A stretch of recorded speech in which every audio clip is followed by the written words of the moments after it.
This review covers the Eleanor Mustang from the 2000 remake of the movie Gone in 60 Seconds. Now, tasked with stealing 48 specific cars in 72 hours to save his brother from being killed by a crime boss, the lead character, Memphis Raines, portrayed by Nicolas Cage, finds the rare 67 Shelby Mustang to be the last and most difficult heist. The police detectives were laying in wait and the iconic chase scene began when he tried to steal and get away with the car. Now, 11 Eleanors were built for the movie, and only 3 survived the filming. There was a lot of crashes in that movie scene. They're all now worth a great deal of money. Some people have called Eleanor the greatest movie car of all time, featuring intense action scenes through the streets of LA. This spectacular die-cast model kit in 1/8 scale was resurrected by Fanhome, who took over from a company that's now out of business. Now, Fanhome USA allows you to continue your subscription to this model kit from where you left off. Or, if you're new to it, take a look at this beautiful model. You can see all the details at the link in the video description below. And your first package is available at a heavily discounted price.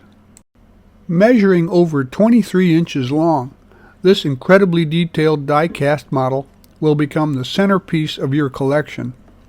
DeAugustini, Fanhome's parent, offers these collectibles through a subscription system. Check out the link to their site below in the review description, and it details the entire program.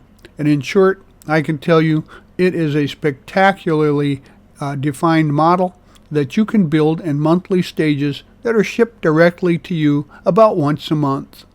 This review covers the Eleanor Mustang build number 2. That's steps 3 to 6 in the subscription. Now, if you missed the original introductory review, you can see that by following the link that's below in the description.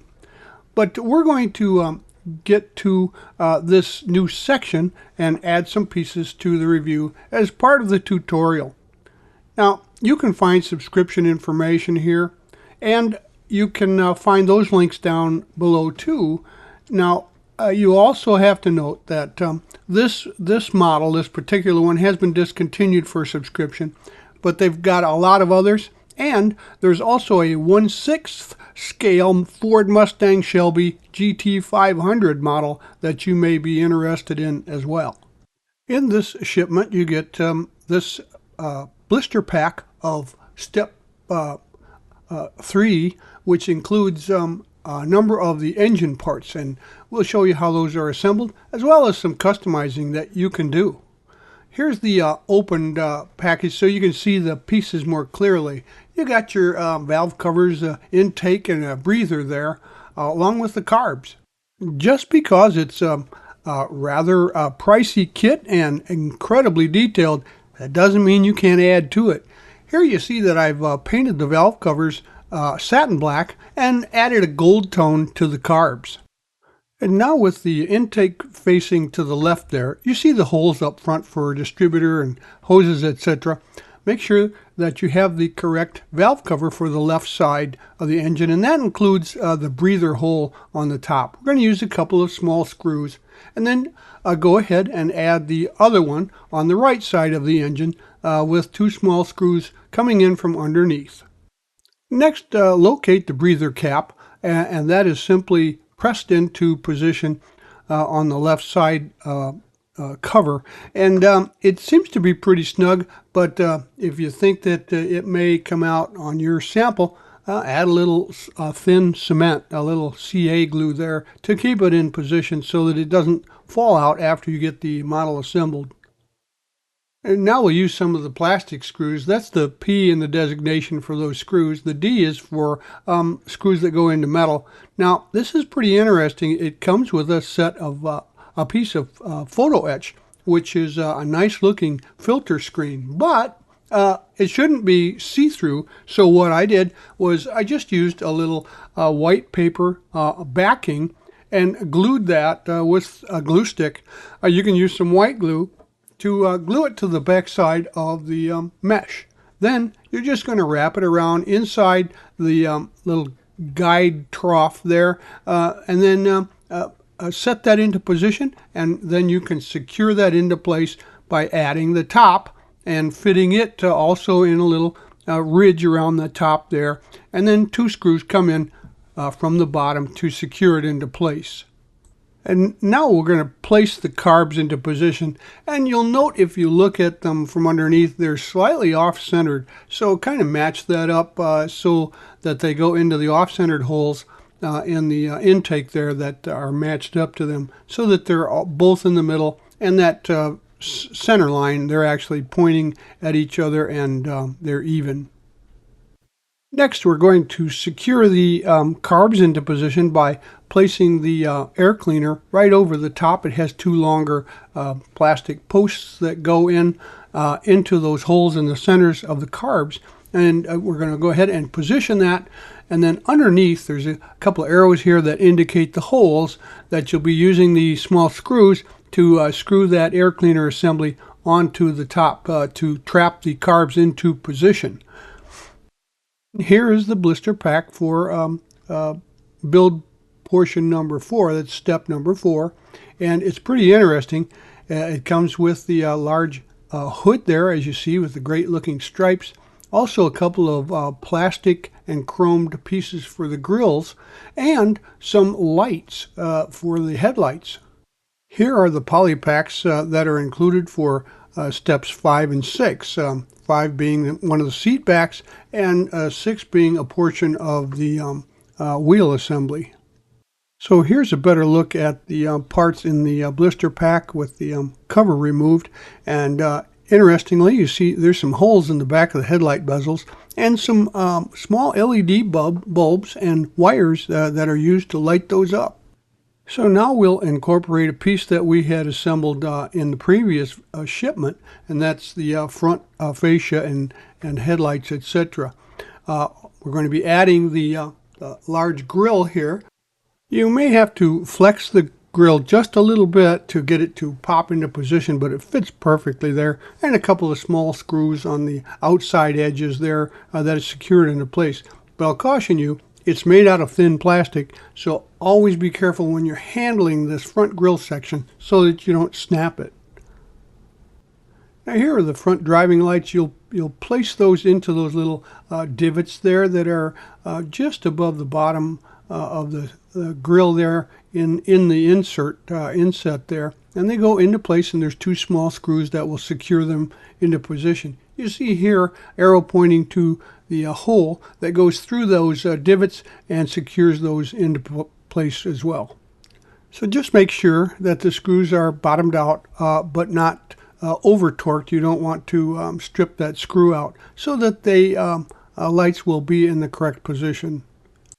The arrows here point to the holes that are located in the back of the headlight and driving light bezels, and that's where you'll insert the LED bulbs into position. Insert the LED bulb at the end of this strand on the short wire into the large headlight, and then run the other one into the driving light just next to that.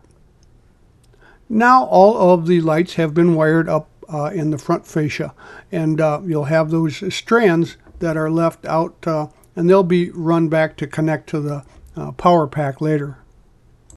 Now the instruction books will show these wires just kind of protruding out from under the front and out the front there, but there's a little issue with that, although it's a minor one. I'll tell you about it here.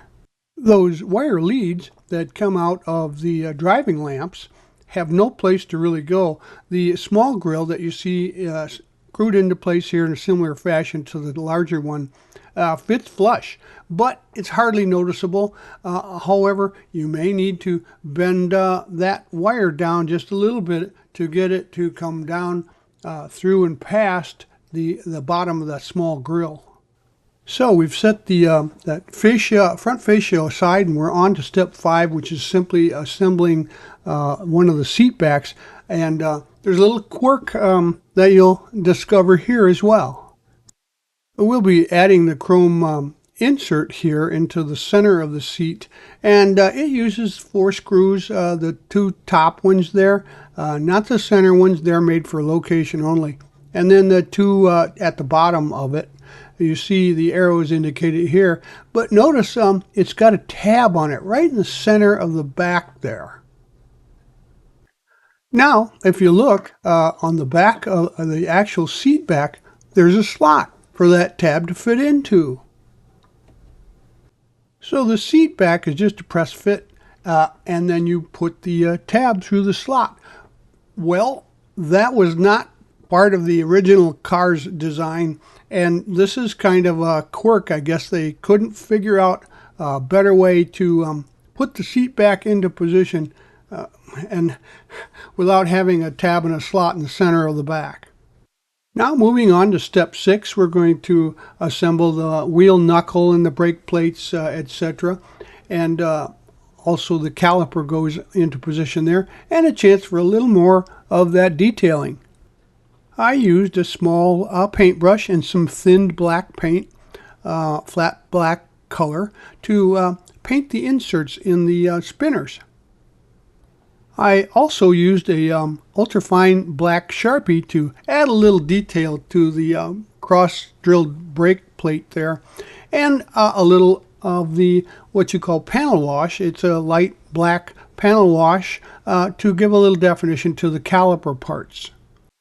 With the parts dry, we'll do a little assembly. The knuckle is added to the back of the brake plate there, and there's 2 small holes in the knuckle that locate it into position.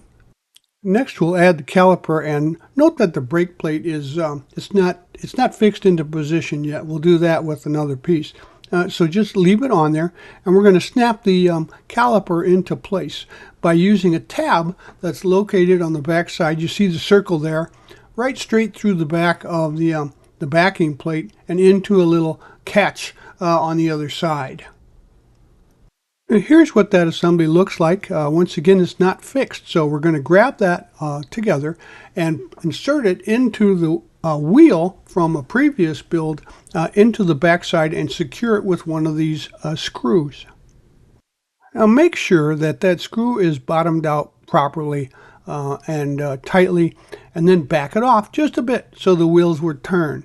Then we'll add the spinner into position, and you can see the screw here down in the bottom of this recess, and we're going to snap the spinner on top of that. It should go right into place and stay, but if not, you can also use a little thin cement to keep it in position. Well, there you have it. Now we have another sub-assembly section that we can set aside and await our next shipment. Thanks for joining us at Right On Replicas, where we're proud to bring you the best scale model kit reviews on the planet.